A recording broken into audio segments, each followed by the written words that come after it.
So I just wanted to do a quick video on the importance, especially with anxiety spectrum conditions, the importance in how we react to the symptoms of each of these anxiety spectrum conditions as far as our ability to recover from these conditions.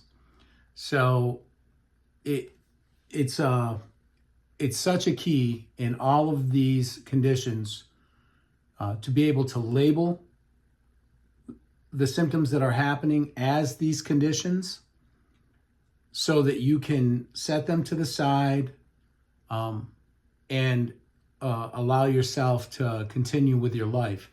Now, let me just say this before I start on this.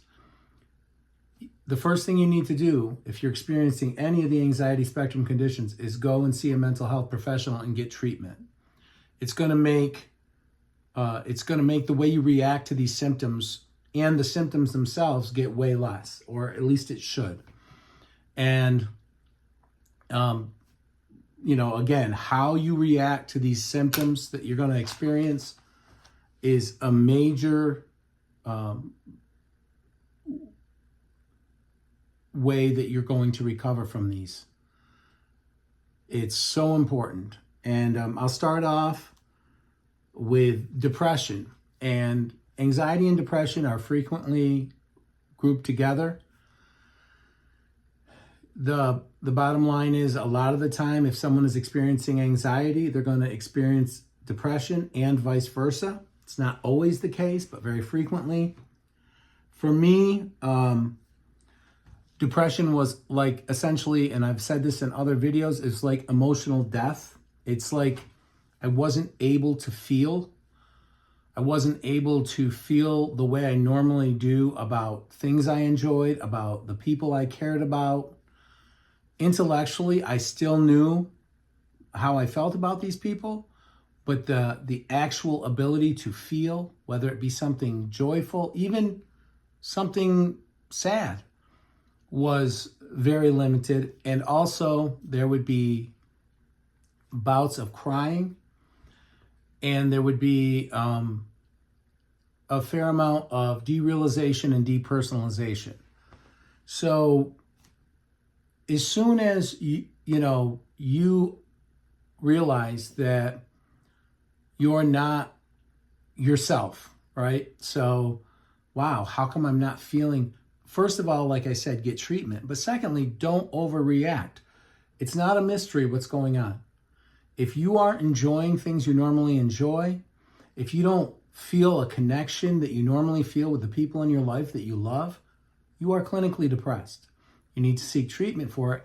But also, in the meantime, you need to label that inability to feel as clinical depression and not overreact to the fact that you're broken right now emotionally. This is so important because your feelings are going to return. They are. You are going to, even without treatment, depression ebbs and flows. The intensity of clinical depression will lessen, and your feelings will return to normal, or at least close to normal, eventually. With treatment, though, you can speed that process up. But what you don't want to do is to somehow feel as though these things are these changes that you're experiencing where you're not able to feel, or you're feeling disconnected even from your environment, like the derealization and depersonalization. You need to realize that that is just a symptom of the depression, and you need to label it as such. That way you're not going to overreact when your emotional reaction to things is not what it should be.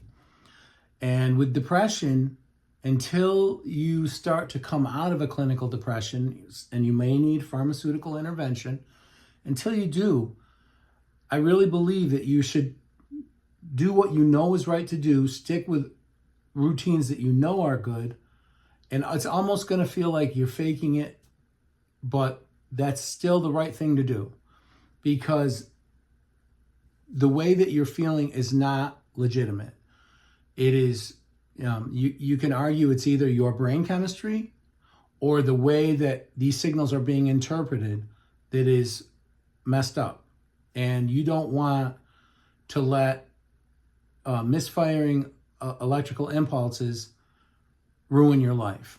And, some people have had clinical depression to the point where, they've decided they didn't want, to live anymore. So you don't want to overreact to these symptoms. There's a lot of scary symptoms that can be associated with depression. I just mentioned a couple that were symptoms I experienced. But if that it's depression, and like I said, it's not hard to figure it out. If all of a sudden your ability to care basically has been removed.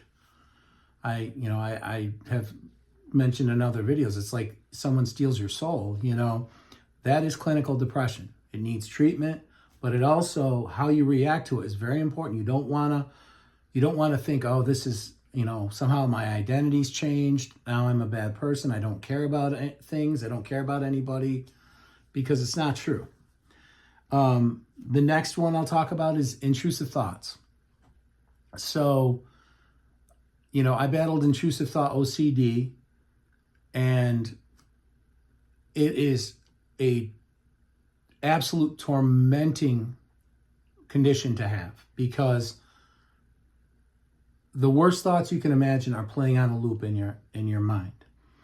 And it's not conscious. That's if you've had this condition, that you're not thinking about these things. It's like on autopilot.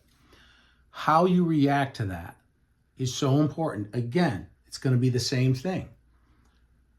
Don't let it make you feel like somehow you're a bad person, you're an evil person, you're having these horrible thoughts, whether they're violent, whether it's violence or sex or whatever strange, terrible, intrusive thought is playing in your mind. This is not you, right? In fact, in general, these are the things that probably repulse or disgust you.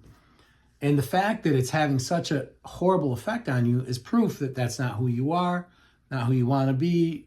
So, but what you have to do, and these things are, with all of these conditions I'm mentioning, it's so hard to do this, but again, first seek treatment, but how you react, you have to label it as obsessive compulsive disorder. Intrusive thought and obsessive compulsive disorder. That is what this is. It is not me. It is not me. And this is really important because it will lessen your reaction to it. Any of these conditions, any of these anxiety spectrum conditions, if you react, or worse yet, overreact to them, they intensify. If you start really overreacting to the intrusive thoughts, go ahead and watch. Your symptoms will not get better. They will intensify. The thoughts will play even more. They may even become more disturbing. So label it as what it is. And then you need to, just allow that bad, terrible movie to just play and try to live your life. Now this, again, all of these things, when you're at rock bottom, whether it's depression, obsessive compulsive disorder, anxiety, panic disorder, when you're at rock bottom, it's going to be really hard not to have a reaction to these symptoms. You're going to.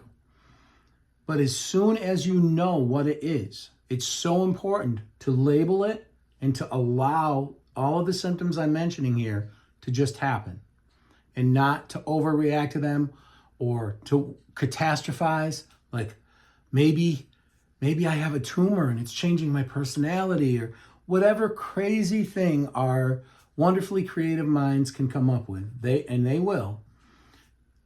Don't do that. Label it as what it really is, especially after you've had it diagnosed. Label it as what it really is and allow it to happen, and try your hardest to focus on something else. This is not easy. I'm not trying to claim it's easy, but it's an important part of recovery and getting better from all of these anxiety spectrum conditions. And it's been instrumental in me recovering. And I've experienced everything that I'm mentioning here is something that I've personally gone through.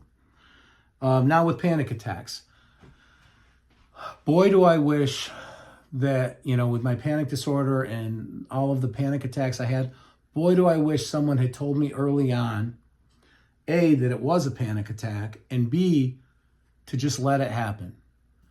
Because panic attacks, when you just let them happen, they're not comfortable, they're horrible, but they don't last very long, and you get to the other side fairly quickly if you fight them.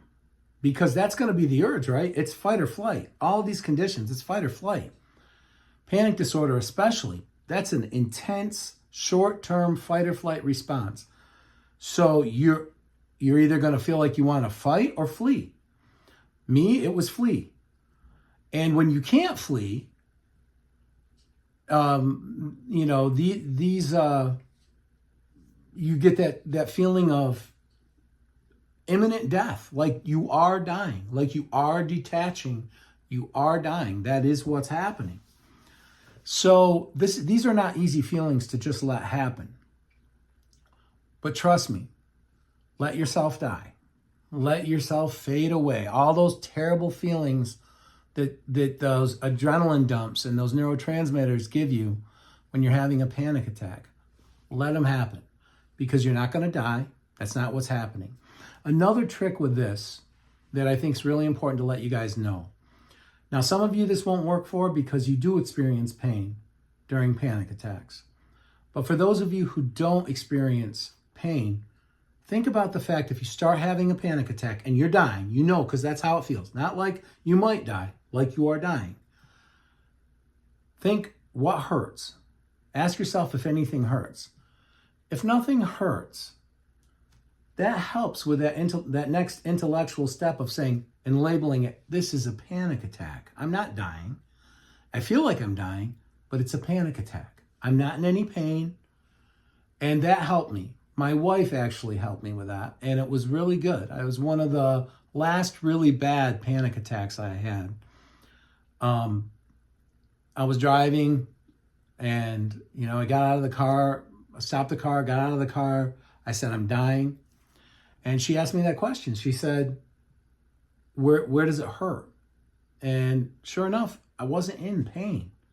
I just felt like I was fading away. I felt like I was that impending doom. I felt like I was dying right there. But what it did is it helped me for a split second use my actual intellectual mind and realize, hey, this is a panic attack. You're not dying. And it's really important too, because what'll happen if you actually have a full-blown panic attack, because you can head a lot of panic attacks off by labeling that, okay, this is a panic attack. A lot of the times they'll stop short if you do that.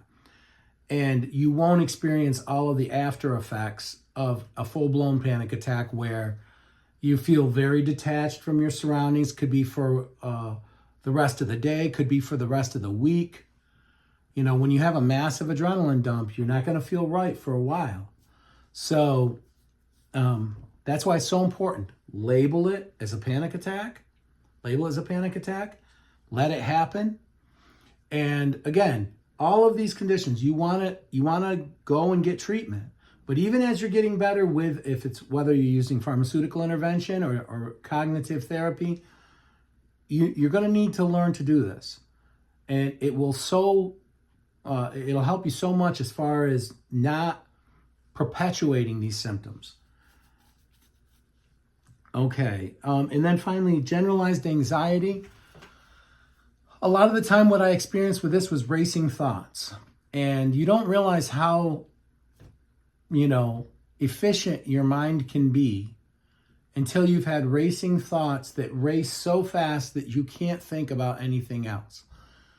Catastrophizing everything. And in some senses, this is almost scarier than panic attacks. It's not, but it almost is, because it goes on for longer. And the thoughts just race and race and race. And even when you sleep, you're not sleeping the way you should. So when it comes to this, if you're having racing thoughts, let them race. Try to just let them race. And don't react to it. Don't start thinking. And again, guys, I know how almost impossible this seems. But as you're getting better, especially as you're trying to recover, go ahead and try not to react to this stuff and watch the difference. I'm telling you, I've gone through this. Try not to react to the racing thoughts. I noticed when I had racing thoughts, it would affect my memory. It would affect my ability to read anything longer than a sentence or a word. It was horrible. And then I would react to it like, oh my gosh. And then they would get worse. It would get worse. Then all of a sudden I might end up actually having a panic attack. So as uncomfortable as all of these things are, you know, guys, you can do the research yourself. It's fight or flight. These things are all fight or flight responses. And and you're not in a fight or flight situation. So that's why the things don't match up. And that's what makes you so nervous. Your mind and body, they're trying to stay alive, but you're not faced with any danger. So that's why you experience all these weird, ridiculous symptoms. But the less you react to them, the quicker they're going to leave, they're going to abate. And also the less damage they're going to do when you have them, because they're not going to be as intense. Now, as far as how to, you know, some other little helpful hints here before I wrap up the video. I mention it in so many of my videos. If you want to get better from anxiety spectrum conditions, get your sleep right. Sleep is so important, not just quantity, but quality. You know, if you need to have a sleep study done, if you think you may have sleep apnea or something's interfering with your sleep, go ahead and do it, because your mind will not function properly if you are not giving it sleep. That's when your mind organizes things. That's when the feel-good chemicals are produced in your brain. And it's just of utmost importance that you have the proper quantity and quality of sleep. Also, exercise. At least 3 times a week for 30 minutes. It doesn't have to be anything elaborate. You don't need a gym membership. Do something that either you enjoy or can tolerate physically. And this will also help alleviate some of these symptoms. And again, it's not magic. It's not going to make it go away. But it will help you be able to deal with them and maybe lessen them a tad. And then also your diet. You don't want to let food control you. You want to be in control of your food. You want to eat a normal, balanced diet. And you don't want to eat to self-medicate, because, again, that'll perpetuate these things. You know, these chemicals, so you'll get a little bit of a feel-good from shoving your face full of something high in sugar, you know, and, you know, you'll try to patch up what's going on with that. And 5 minutes later, that whatever little tiny bit of good that you got will be gone. And you'll be left with, you know, you'll be right back to square one with whatever symptoms you were having, and maybe worse.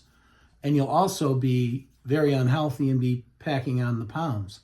So those 3 things, again, they're not glamorous and they're not miracle cures for anxiety spectrum conditions, but they are essential in getting better. If you've been in a dark place, those things are essential in getting better.